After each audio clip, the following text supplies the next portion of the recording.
Ganahan ka ba nga magnegosyo?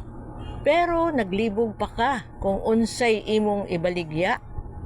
Ako di ay si Ami Ponce, usa ka sales leader sa Avon. Ako jud nakita og na-experience ang pagbaligya bisan wala ko'y kapital. Pareha sa Avon, pwede ra jud ka nga magbaligya bisan gamay lang ka og kapital. Or wala jud kay kapital, laway lang og kakugi ang imong puhunan. Kay sa bisan unsa nga negosyo nga atong buhaton, kinahanglan nga determinado ka. Kay para bisan pa man sa mga pagsulay nga atong ma-experience, dili jud ta dali nga mo surrender.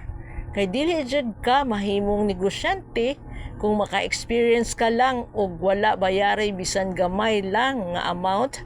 Diretso na dayon ka og undang. Wala nimo matan-aw nga kung mupadayon ka, gamay ra kaayo to nga amount kumpara sa imong maganansya kung mupadayon ka.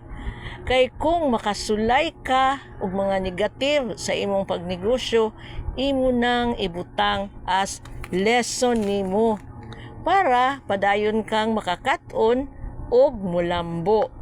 Natural jud na sa magnegosyo, pero dili na kamo usab kung unsa man to nga negative nga imong na-experience.